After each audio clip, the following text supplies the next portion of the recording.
Welcome back to Vijaya's హర్విల్లు. నా American వీడియోస్కి చిన్న కామా పెట్టి ఈసారి బాలి గురించి చూపిస్తాను. బాలి అనగానే అందరూ బీచ్లు చూపిస్తారు. బీచ్లు కాకుండా ఇంట్రెస్టింగ్ విషయాలు చాలా ఉన్నాయి. మీకు తెలుసా, బాలీలో జరిగే నియేపి అనే హిందూ న్యూ ఇయర్ పండగ. దాని గురించి వింటే ఈ రోజుల్లో కూడా ఇంకా ఇలాంటి ఉన్నాయా అనిపిస్తుంది. అలాంటి ఎన్నో విశేషాలు ఎవరూ చూపించరు అన్ని ఇవాళ చూపిస్తా. మా హస్బెండ్ ఈ మధ్యనే ఒక ఆఫీస్ పని మీద బాలి వెళ్ళొచ్చారు. అక్కడికి వెళ్ళొచ్చి వీడియోస్ ఫొటోస్ అన్ని చూపిస్తూ ఉంటే నాకు చాలా ఇంట్రెస్టింగ్ గా అనిపించింది. అందుకే ముందు ఈ వీడియో పెట్టేశాను. దీని తర్వాత మళ్ళీ అమెరికావి కంటిన్యూ చేద్దాం. ఇవాళ రాజు వాళ్ళ ఆఫీస్కి వచ్చాను. ఇంట్లో అయితే దొరకట్లేదు, టైం ఇవ్వట్లేదు. అందుకని మొన్ననే బాలి వెళ్ళొచ్చారు. సో అక్కడ వీడియోస్ కొన్ని మన కోసం తీసుకొచ్చారు. ఎప్పుడైతే నేను చూస్తాను, ఈసారి మీరు కూడా ఉన్నారు కదా, అందుకని మీకు కూడా చూపించుదాం అనిపించింది. దాని గురించి కొంచెం ఇన్ఫర్మేషను రికార్డ్ చేసుకుందామని ఆఫీస్కి వచ్చాను అనమాట ఇవాళ. సో అడుగుదాం విశేషాలన్నీ.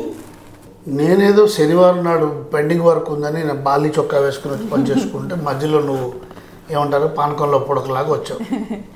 మరి నీ ఇంట్లో టైం దొరకట్లేదు కదా, అందుకే ఇక్కడికి వచ్చేసాను.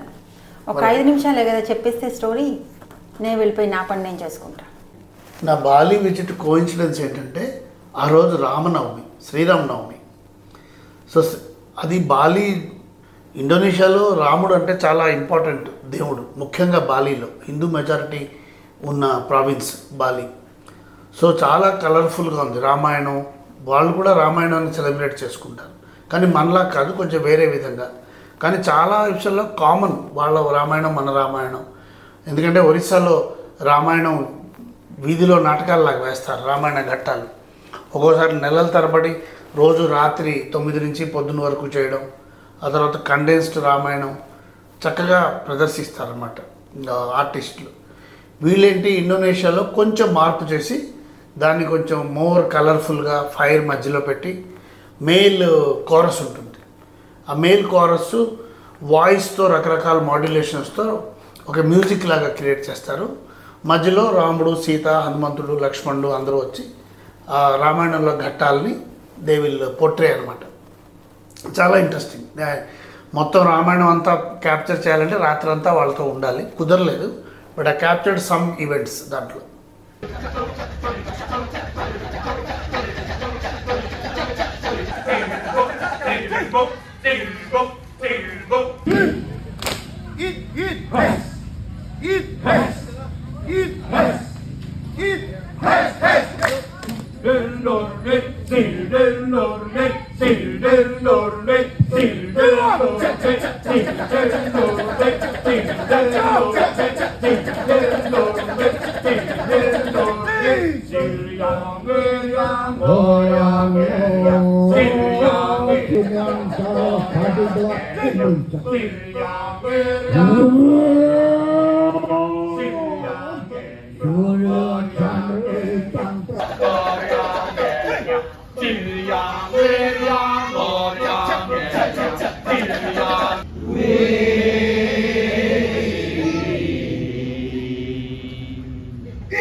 మా హస్బెండ్ వాళ్ళ ఆఫీసులో ప్రతి సంవత్సరం యాన్యువల్ మీటింగ్ ఏదైనా మంచి ప్లేస్ లో జరుగుతుంది. అలాగా ఈసారి బాలీలో జరిగింది.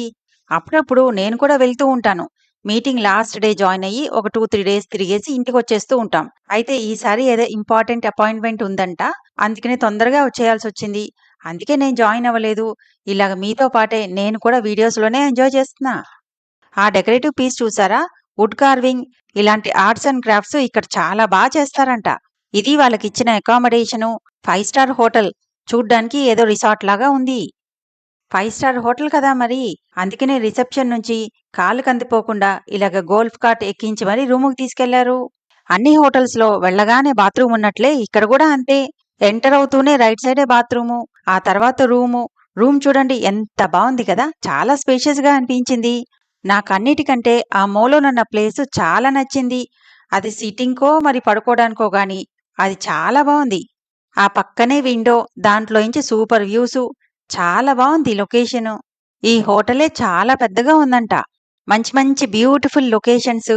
వీళ్ళందరూ కలిసి ఒకరోజు అక్కడ ఆర్ట్స్ అండ్ క్రాఫ్ట్స్ అని మన శిల్పారామం లాంటి ఎగ్జిబిషన్ ఉందంట. అక్కడికి వెళ్లారంట అందరూ. వినాయకుడి విగ్రహం చూసారా? ఇక్కడ అన్నీ మన దేవుళ్ళే కనిపిస్తాయి. ఈ బాలీని ఐలాండ్ ఆఫ్ గాడ్స్ అని అంటారు. ఈ బాలీలో వేల కొద్ది గుళ్ళున్నాయంట. మనం దేవుడికి పూలు పెట్టినట్టుగా ఇక్కడ ఇలాగ బుట్టలతో పూలు కుట్టేసి ఇస్తారు.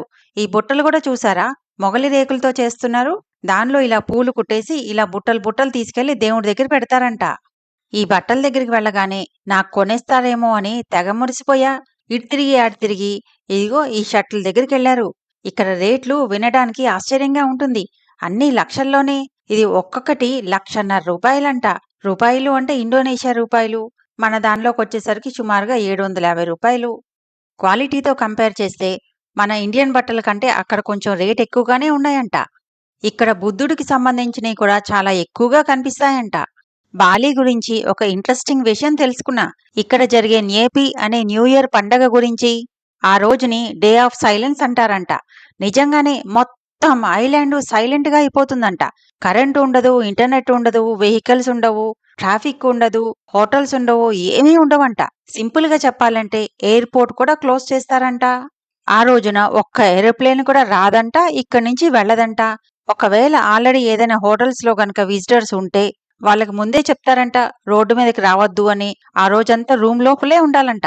పండగ కదా, హాయిగా ఇంట్లో కూర్చుని గారెలు బూర్లు తింటారనుకుంటారేమో. అసలు ఆ రోజు పొయ్యే వెలిగించరంట. అంతేకాదు ఒకరితో ఒకరు మాట్లాడుకోరంట కూడా. Indonesia is very old culture. One of the world's largest archipelago, అంటే largest cluster of islands. Almost 14,000 నుంచి 17,000 ఐలాండ్స్ ఉంటాయంటారు. అన్నీ ఇన్హాబిట్ అయ్యకపోవచ్చు, బట్ అన్ని ఐలాండ్స్ ఉన్న country. And world's fourth most populous country. ఇంకా ఇండియాకిను ఇండోనేషియాకి సంబంధాలకు వస్తే బోల్డ్ కనెక్ట్స్, కల్చరల్, ట్రేడ్ కనెక్షన్స్ అలాగని ఉన్నాయి. అందుకనే నేను మొన్న ఇండోనేషియా వెళ్ళినప్పుడు బజార్ ఏరియాలో చూస్తే మన శిల్పారామంలో వెళ్ళినట్టు అనిపించింది. అంటే అక్కడంతా ఆర్ట్స్ అన్నీ చూస్తే ఇండియాలో లాగే అనిపిస్తాయి. క్రాఫ్ట్స్, ఆర్ట్స్, లినెన్ అన్నీ మనలాగే.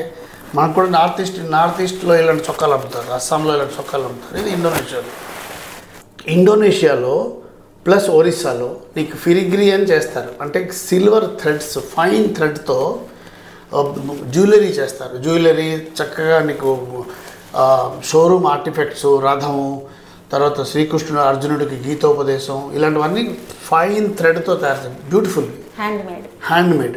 Hand crafts. ఇప్పటికీ ఒరిస్సా కటక్లో వాళ్ళు ఇప్పటికీ చేసేవాళ్ళు ఉన్నారు. నీకు కటక్ వెళ్తే నీకు నువ్వు కూడా కొనుక్కున్నావు కదా, టైపింగ్స్ దగ్గర నుంచి అన్నీ చేస్తారు. Same thing is found in Indonesia also. Same thing. అది ఒరిస్సా నుంచి ఇండోనేషియా వెళ్ళిందా, ఇండోనేషియన్స్ ఒరిస్సా వచ్చిందా చదివి తెలుసుకోవాలి. But that is a trade connection. Filigree silver articles ఇలా చేస్తారు.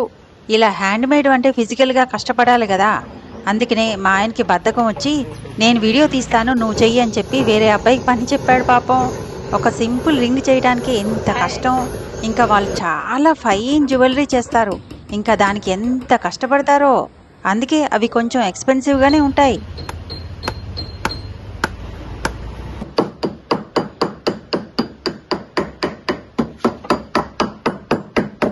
యాజ్ యూజువల్ భోజనంలో చాలా రకరకాల వెరైటీలు పెట్టారు. కానీ ఈ స్వీట్ అయితే వాళ్ళ ట్రెడిషనల్ స్వీట్ అంట. ఇది మన పూతరేకుల్లాగానే బియ్యంతో చేస్తారంట. లోపలేమో స్వీట్ స్టఫ్ చేసి ఉంటుంది. మంచి లుక్ కోసం ఒక చిన్న అరిటాకుని చుట్టారు. చూడ్డానికి బాగుంది కదా. ఈ స్వీట్ అని కాదు కానీ జనరల్గా ఫుడ్ అయితే ఎవరికీ నచ్చలేదంట. అంతా నీచు వాసన వస్తున్నాయంట. అందుకనే ఒకరోజు బయటకెళ్ళి ఇండియన్ రెస్టారెంట్లో తిన్నారంట. ఇక్కడ రేట్లు చూడండి. అన్నిటికంటే చీపుది చపాతీ. అది ఒక్క చపాతీ 30,000 అంట. మనకి వాళ్ళకి సంబంధం ఏంటంటే ఆల్మోస్ట్ ఫస్ట్ సెకండ్ సెంచరీ నుంచే ఇండియాకి ఇండోనేషియాకి సంబంధాలు ఏర్పడ్డాయి. ట్రేడింగ్ వల్ల కానీ, లేకపోతే కల్చరల్ ట్రావెల్స్ వల్ల కానీ. సౌత్లో పల్లవులు, చోళులు, వీళ్ళకిను ఇండోనేషియా రాజులకి సంబంధాలు ఉండేవి, కల్చరల్ సంబంధాలు ఉండేవి. చోళ రాజులు ఇన్ఫ్యాక్ట్ దండయాత్ర కూడా చేశారు. అలాగే బుద్ధిస్టులు శ్రీలంక నుంచి రావడం, తర్వాత కొలనైజేషన్ అంటే డచ్ వాళ్ళు, ఇంగ్లీష్ వాళ్ళు, జపనీస్ వచ్చి ఉండేవారు, బుద్ధిస్టులు ఉండేవారు, ముందే చెప్పాను. ఇస్లామిక్ ట్రేడర్స్ వెళ్ళేవారు అక్కడికి. న్యాచురల్ రిసోర్సెస్ చాలా రిచ్గా ఉండేవి అక్కడ, ఏవేవో ఉంటాయి అక్కడ. నట్ బ్యాంక్ వాళ్ళ పాపులర్, సో వాటి కోసం ట్రేడర్స్ వెళ్ళేవారు, అరేబియన్ ట్రేడర్స్ వెళ్ళేవారు. దానివల్ల ఏమైంది, రకరకాల కల్చర్స్ ట్రావెల్ చేశాయి. ఫర్ ఎగ్జాంపుల్ ఇండియన్స్ ట్రావెల్ చేసినప్పుడు హిందూ మతం వెళ్ళింది అక్కడికి. అందువల్ల ఇప్పటికీ ఇండోనేషియాలో నీకు హిందూ మతం ప్రస్ఫుటంగా కనబడుతుంది, ముఖ్యంగా బాలీలో.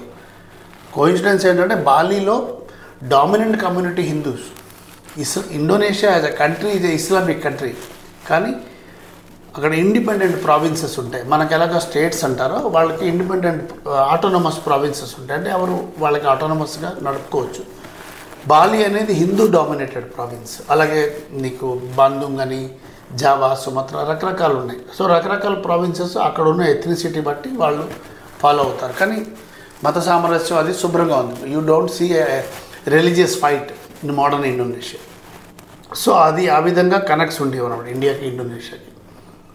ఇంకా ఎక్స్పాండ్ చేస్తే for example ancient Kalinga Kings, Kalinga people maritime connections ఉండేవి. అంటే సముద్రయానంలో వెళ్ళి ట్రేడ్ చేసుకునేవారు. పర్ల్స్ కానీ, లేకపోతే సినమన్, పెప్పర్, ఇలాంటివన్నీ, గోల్డ్, ఈ ట్రేడింగ్ కోసం ట్రేడ్ రూట్స్ ఉండేవి అనమాట. ఇప్పటికీ ఒరిస్సాలో కార్తీక పౌర్ణమి రోజు బాలి జాత్ర అంటారు. ఒరియాలో బాలి జాత్ర అంటే బాలికి వెళ్ళే ప్రయాణికులు అని. అంటే మహానది ఒడ్డుని కటక్లో బాలిజాత్ర కార్తీక పౌర్ణమి రోజు బాలిజాత్ర అని చేస్తారు. ఎందుకంటే ఏన్షియంట్ ట్రేడర్స్ అంటే సముద్రంలో ఫేవరబుల్ కండిషన్స్ కార్తీక పౌర్ణమి తర్వాత ఉండేవని వాళ్ళు క్యాలిక్యులేట్ చేసి కార్తీక పౌర్ణమి రోజు బయలుదేరి వెళ్ళేవారు ఇండోనేషియాకి. బోట్ నిండా ఈ గోల్డ్ ఇవన్నీ ట్రేడింగ్ మటీరియల్స్ తీసుకుని బాలి వెళ్ళేవారు. బాలి అని కూడా మరి ఇండియన్ పేరే, అంటే వాలి ద్వారా బాలి అని పేరు వచ్చిందా లేకపోతే బలి ఇస్తున్నారని వచ్చింది తెలియదు. హిస్టరీ చదవాలి డీటెయిల్స్. మోస్ట్లీ వాలి ఉండేవాడు అక్కడ. అంటే ఎందుకంటే ఇండోనేషియా వాళ్ళందరూ రాముడు తనవాడు అనుకుంటారు. వాళ్ళు చాలా సౌత్ ఈస్ట్ ఏషియాలో నీకు రామాయణం వేరే విధంగా వాళ్ళు ఆలోచిస్తారు. ఫర్ ఎగ్జాంపుల్ థాయిలాండ్ కింగు, ఇప్పుడు కూడా కింగు రాముడికి చుట్టం అని వాళ్ళు నమ్ముతారు. అందుకే ఆ రాజును పూజ చేస్తారు ఇప్పటికీ. అలాగే ఇండోనేషియాలో కూడా రామాయణం చాలా పాపులర్ మనకి ఉంటుందన్నమాట. సరే, అది ఒరిస్సా వాళ్ళు ట్రేడింగ్కి వెళ్ళేవారు. అది ఏన్షియంట్ టైంలో.